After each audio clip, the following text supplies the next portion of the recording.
I'm not sure if I mentioned I'm using CCI CCI small pistol primers. Using unique powder.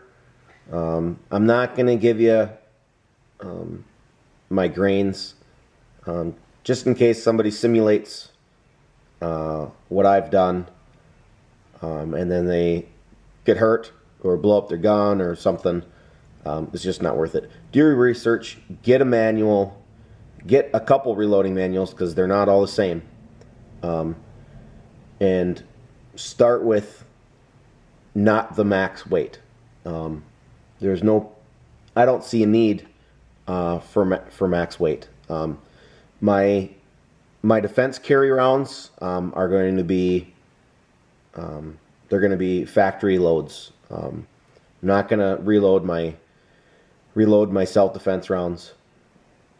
I get my self-defense rounds provided for me because of my work. This is a hobby, and this is wanting to be able to shoot a little bit more for the same price. A lot of people are saying, oh, you're getting into reloading, you're going to save a lot of money. Probably not. I'm probably going to spend more money. One, the loader is a lot. I could buy a lot of ammo for the cost of the reloader. And the components aren't the cheapest thing in the world. I am saving on brass, picking up range brass. No point in me buying brass. I bought a tumbler. I bought a wet tumbler. I have an old dehumidifier, like a food dehydrator. I'm using that for my case dryer. It seemed to work really well. I looked online for case dryers just to speed up the process a little bit, and they looked exactly like what I had, just renamed. So this was my dummy round. No primer in it. I popped the primer out, resized the case, and then set that die. I moved it over, set up my powder die, adjust my powder measure and my powder bar. And then I, kept using that one case in my scale here, and I also have a bar scale as well. So I have a bar scale and a digital scale. Used them together just to make sure I was, very accurate. Once that die was set up, it was set into place. I moved it over to the seating die. Followed directions from Dillon. I bought a Dillon set of dies. A little bit more expensive, almost twice the price of Lee dies, but I think they're probably going to last me a lifetime from what I've heard. They should last forever. I'm cleaning my cases every time, so I'm not shoving a bunch of crap up into the dies, so I shouldn't have any issue. Once that one was set, went over to my crimp die. Once again, I follow the directions, the manual. Really simple, very easy. Set it. Checked the case mouth just to verify I did get a little crimp, and I did. I don't need it to. I don't need a military crimp. I don't need this thing to be absolutely indestructible. I just don't want it ramming in if it hits the feed ramp a little hard. That's just my main worry. And I can tell, I can feel just an ever so slight that it crimped. That'll be good enough for now. And it's something you can always adjust. I can adjust that later. So I set out, oh yeah, that's what I was going to do. I was going to just check this dummy round with my barrel. And actually, with this barrel, I'm getting just a little bit of touch. So it's not, I can seat these just a little bit deeper. I'm going to have to. They're touching the, they are touching ever so slightly. So, pull that back out. Put my dummy round back in.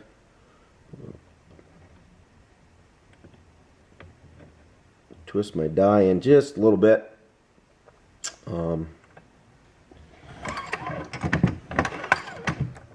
See what my length is. I have my my recipe up here. It says my overall length should be 1.15. 1.15 was too long for my chamber, and that's on the Alpha Wolf. Lone Wolf makes it. It's in Alpha Wolf. I don't know if you can read that or not. It's an Alpha Wolf. It's got some small grooves in it. The only reason why I bought that one, it was $10 cheaper than the regular one. So I've been looking at Lone Wolf barrels for a while. That's still a little sticky. It's not just dropping in. So I'll bring her down just a touch more. I've been looking at Lone Wolf barrels. 1.125. We'll see if that drops in there. Close. Just a creep more. Not so much. I should really buy that Dillon wrench. I do have a wrench that would fit that. I probably should dig that out.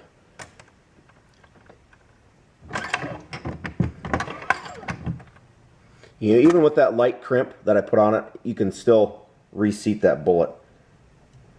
1.118.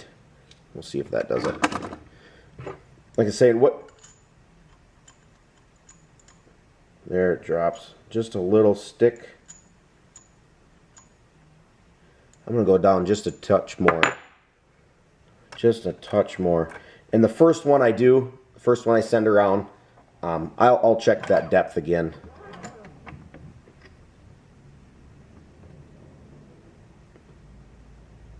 There we go.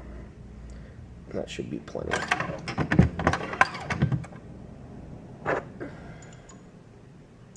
Perfect.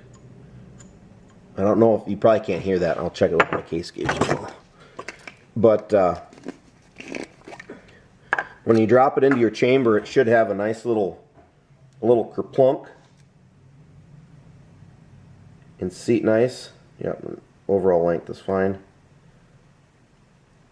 And when if you drop it in and it sticks, yeah, we're good. And it sticks, then your bullet's starting to touch into your rifling. I don't want it to touch my rifling. I want it to sit right next to it, but not touch it. So there's that. I'm going to double check my factory round. Yep, it's got a lot more taper to the round nose than these Acme bullets do. So that sets in there a little nicer. Alright, I think that's good. I'm going to make sure my scale stays on. I'm going to start up. I have 10 empties, cleaned, not deprimed yet. I'm going to cycle one through and check it and just see where we're at. Like I say, the powder has already been checked. And seat my primer.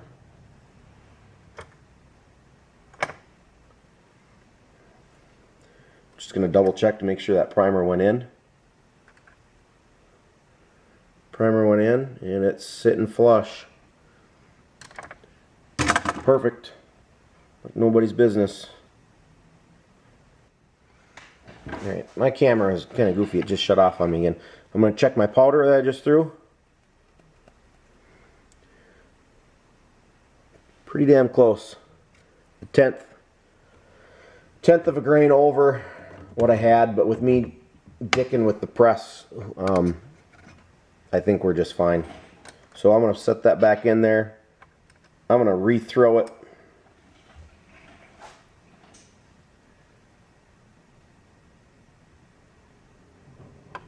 Yeah, I'm going to rethrow it.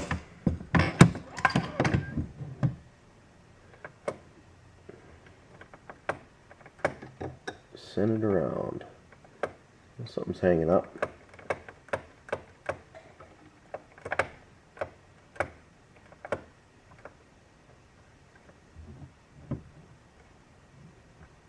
I think my primers are set just a little high. Well, I'll get that figured out. I'm gonna seat my bullet. And check my overall length.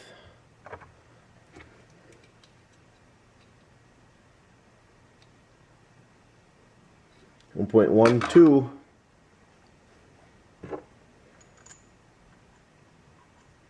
I think that'll work.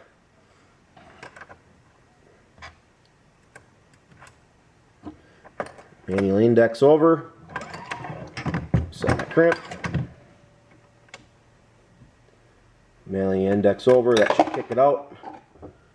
And have a finished round. So instead of 1 by 1, I'm gonna try to just do these 9 more. I'll check the powder again on the last one and go from there.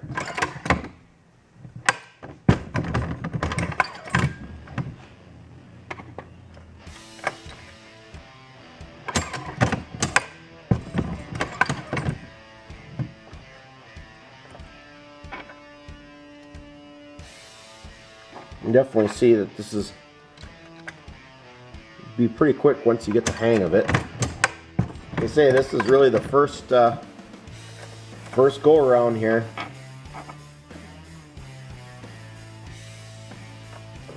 I'm probably going to find another way to put my brass somewhere over so it's a little closer. I just have it up out of the way for now, and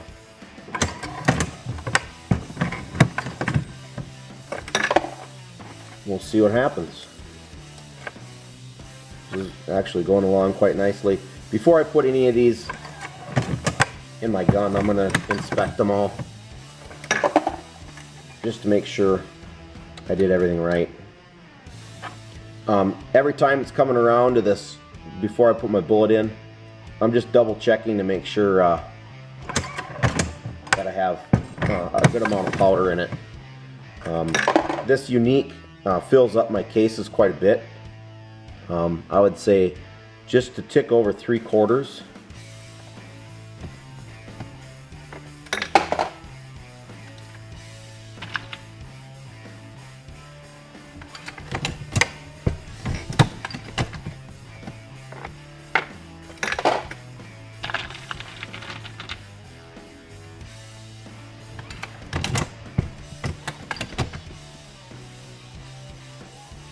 All right.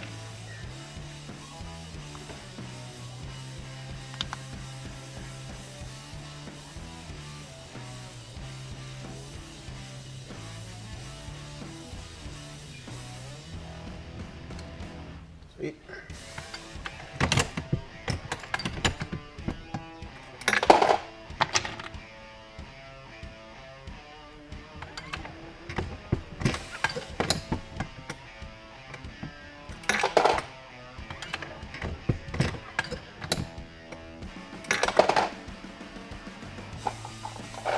All right. 10 more at a different grain. I'll mark those with Sharpie on the top with a different color and mark that on my box. So I'm going to have 5 different loads, 5 different grains, all the same length. We'll see how those shoot.